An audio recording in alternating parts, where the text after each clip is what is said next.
Dalam konteks perlawanan ya terhadap kriminalisasi politik, maka Mas Hasto juga memiliki cara untuk melakukan perlawanan.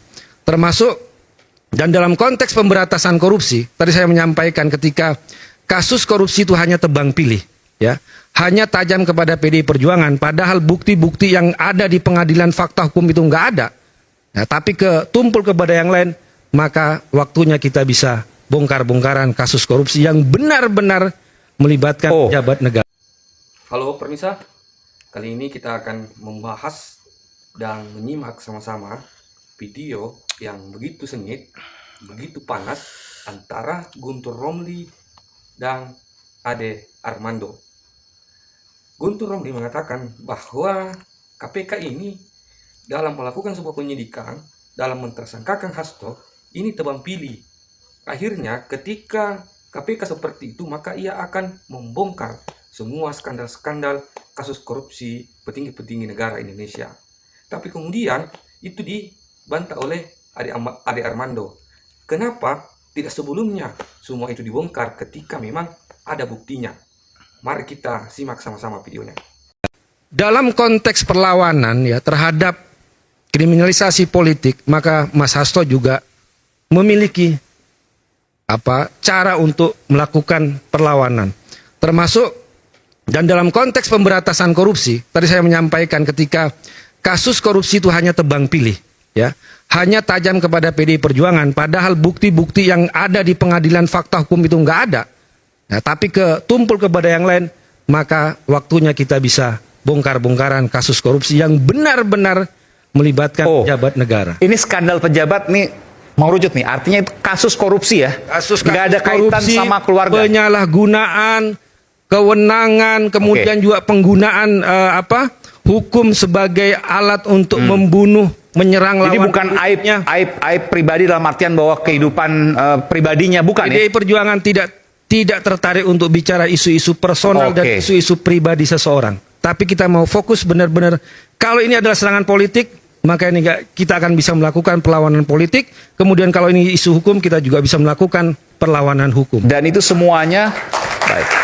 Dan itu semuanya terkait dengan kasus hukum yang pembuktiannya PDI Perjuangan punya.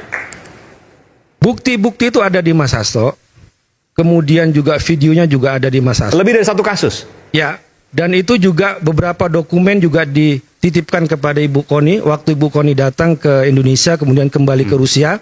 Karena pengalaman ketika Mas Hasto dipanggil oleh KPK sebagai saksi, ya, ternyata juga di situ ada stafnya yang namanya Mas Kusnadi juga dikriminalisasi, diancam, diperiksa dengan mengelabui, dirampas barang-barangnya tanpa ada yang namanya surat penyelidikan terhadap Mas Kusnadi. Maka Mas Hasto waktu itu udah bilang, wah kalau seperti ini caranya, maka beberapa dokumen yang benar-benar dianggap penting, ya, itu diselamatkan, dititipkan kepada Ibu Koni dan dibawa ke Rusia. Dan di antara dokumen-dokumen itu ada yang menjadi bahan untuk nantilah video-video itu yang akan dirilis, ya, yang bisa membuka skandal korupsi, penyalahgunaan wewenang. Makanya bisa disebutkan ini lebih besar daripada kasus Watergate yang ada di Amerika. Ini kan Watergate itu kan kasus bagaimana penyalahgunaan penyadapan kasus hukum untuk membunuh lawan politik. Nah, kira-kira juga ini menjelang pemilu maksudnya. Waktu itu ya, kan Watergate menjelang pemilu. Pemilu kok ya, itu saja. Kita konteksnya adalah pemilu, Pilpres kemarin juga pemilu dan Pilpres. Kemudian setelahnya dalam konteks juga adalah Pilkada dan juga sebelum-sebelumnya bagaimana alat hukum itu dipakai untuk mengkudeta pimpinan partai politik yang menjadi umum. Iya, kalau pemilu kenapa kemarin waktu MK tidak dikeluarkan misalnya? Sebagian katakanlah, tidak semuanya. Itu kan tidak terkait dengan yang ada di MK, ya kan? Ya, ini kan terkait dengan hal-hal yang lebih besar dari situ, ya Mas ya. Bukan soal MK yang ada di bukti-bukti itu bukan kasus pemilunya ya, tapi bagaimana kekuasaan dan sebagainya itu dipakai untuk pemenangan misalnya. Itu juga akan nanti muncul itu Mas. Bang Ade ada mau sampaikan sesuatu? Jadi ada berapa kasus kalau disebutkan? Lebih dari satu kasus pasti? Iya pasti lebih dari 5 kasus? Ya 5 kasus lebih itu. Lebih dari 5 kasus bahkan. Ini Video luar biasa puluhan. ini. Videonya puluhan. Mas Adi ada mau sampaikan sesuatu? Nanti ini akan ditayangkan di channelnya Refli Harun. Anda percaya dengan itu? Anda nggak percaya? Lah, kalau itu dinyatakan oleh Mas Hasto sendiri, oleh Bu Koni, oleh sekarang Guntur Romli, ya saya harus percaya dong. Oke. Kan orang yang mengatakannya adalah orang yang mengatakan kami punya bukti-bukti tersebut. Kami sudah buat video-video tersebut. Justru saya sebagai warga negara dan saya rasa kita semua, bahkan penonton televisi, itu mau menunggu sekarang. Itu adalah sebuah informasi yang sangat penting. Bahkan Bu Koni kan menyebutnya sebagai bom waktu akan meledak. Ya saya kan nggak punya urusan sama orang-orang yang tadi akan diangkat oleh Mas Hasto dan Bu Koni ini kan. Maksud saya gini, yang korup kan bukan kita, bukan Anda, bukan kita semua di sini. Yang korup saya nggak tahu siapa karena belum disebut, ya. Tapi taruhlah dia bilang ada pejabat-pejabat selama ini yang skandal-skandalnya itu akan diungkapkan. Ya bagus dong. Memang pertanyaan saya adalah seperti Anda tadi ya, bukannya seharusnya disampaikan lebih awal. Kalau memang Anda udah punya bukti-bukti korupsi, kenapa baru sekarang? Ya, kalau ini terjadinya misalnya bukan tahun 2024, tapi 2023, 2022, ya diungkapkanlah. Mestinya semua indikasi korupsi itu dibongkar. Saya kasih contoh nih, kenapa misalnya sekarang kita tadi dikatakan KPK tiba-tiba sprint nih isu Harun Masiku. Saya duga ini ada kaitannya kan selama 4 tahun. Koreksi saya kalau saya salah nih KPK ya. Selama 4 tahun sebetulnya KPK ingin membongkar itu, tapi nggak bisa. Saya duga ya. Saya duga ini antara lain ada kaitannya dengan mantan ketua KPK yang bernama Firly Bahuri. Ya, saya duga.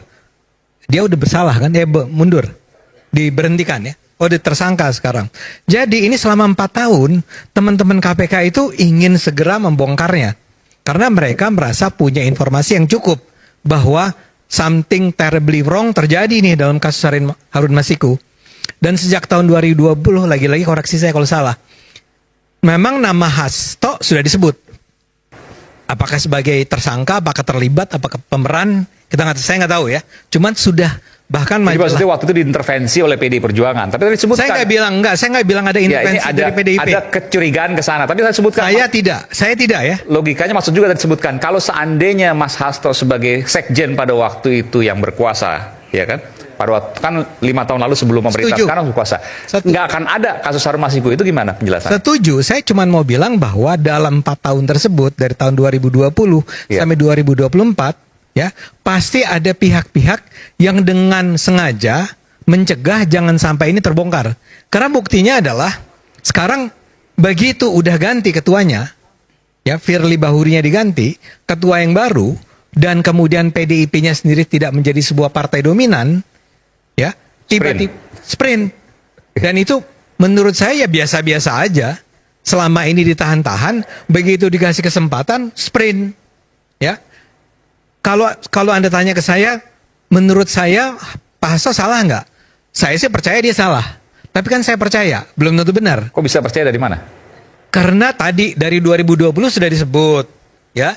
Dari sekarang KPK pun dengan sangat percaya diri bilang bahwa dia, Pak Hasto, kami nyatakan sebagai tersangka. Ya, artinya mereka sudah punya cukup bukti nih untuk mengatakan bahwa Pak Hasto tersangka. Karena itu saya percaya. Saya nggak mau skeptis dengan apa yang dikatakan oleh KPK dong. Jadi data-datanya cukup untuk membuat kita percaya Pak Hasto bersalah. Nah, saya kembali ke pertanyaan Anda. Jadi memang data-data itu bahaya kalau ditutup-tutupi. Menurut saya, apa yang dilakukan oleh Pak Hasto itu sebetulnya kurang tepat. Bahwa beliau itu selama ini sudah mengumpulkan bukti-bukti korupsi oleh para pejabat. Dari mana ke mana saya nggak tahu. Tapi dia mengumpulkan data-data mengenai pejabat yang korup atau yang melanggar hukum. Tapi dia diamkan. Nah sekarang ketika kasus dia sendiri lagi rame. Kemudian dia bilang bahwa saya akan bongkar nih. Menurut saya itu nggak pantas. Seharusnya nggak pantas dalam arti begini. Kalau Anda memang punya data-data itu yang sangat kuat, yang seperti bom waktu yang akan mengguncangkan Indonesia, ya. Artinya itu adalah informasi-informasi besar, bukan informasi yang receh-receh, bukan informasi yang nggak penting. Ini pasti penting, pasti menyangkut nama-nama orang terkemuka. Nah, kenapa itu selama ini Anda tutup-tutupi? Dan kemudian bahkan saya sampai bertanya, betul nggak kalau Anda menutup-nutupi informasi mengenai korupsi, ya, dan Anda dengan sengaja menyembunyikannya di bawah meja, di bawah tempat tidur dan seterusnya, Anda turut bersalah dalam tindak korupsi tersebut. Saya kasih bayangan nih, kalau saja yang nanti akan diungkapkan oleh Pak Hasto adalah sebuah korupsi yang dilakukan oleh pejabat X pada tahun 2022, 2 tahun yang lalu, dan informasi tersebut dengan rapih ditutup oleh Pak Hasto sampai tidak diketahui oleh publik, dan baru sekarang dia ungkapkan bahwa pejabat X itu pada 2022 sebetulnya memperoleh gratifikasi sebesar 50 miliar rupiah. Menurut saya harusnya tahun 2022 itu diungkap kepada publik bahwa saya punya informasi nih mengenai Pak Ade Armando yang terima 50 miliar. Jika tidak diungkap dan baru diungkap sekarang ketika ada kasus, maka Menurut saya mungkin salah nih. Ahli hukum lebih harus bicara di sini. Kalau itu dia diamkan, dia akan bisa masuk dalam kategori orang yang terlibat di dalam menyembunyikan informasi korupsi. Dan itu adalah sesuatu yang terlarang dalam undang-undang korupsi. Nah, jadi saya ingin katakan begini. Saya sih sangat gembira kalau Pak Hasto, Bu Kony sampai berani untuk membongkar ini. Karena memang perang melawan korupsi yang harus dilakukan Indonesia itu sangat berat. Jadi kalau ada orang-orang yang berani membongkar, maka kita akan menemukan, oh si Pak ini ternyata korup, si Pak ini ternyata korup, partai ini ternyata korup. Ya. Maka itu akan menimbulkan pengetahuan publik tentang betapa buruknya korupsi dan bisa menimbulkan efek jerah buat siapapun yang ingin melakukan korupsi di Indonesia. Jadi saya sih termasuk orang yang menunggu sekali nih, tolong dong Pak Hasto segera umumkan kepada publik. Tolong dong Bu Kony, jangan ditutup-tutup.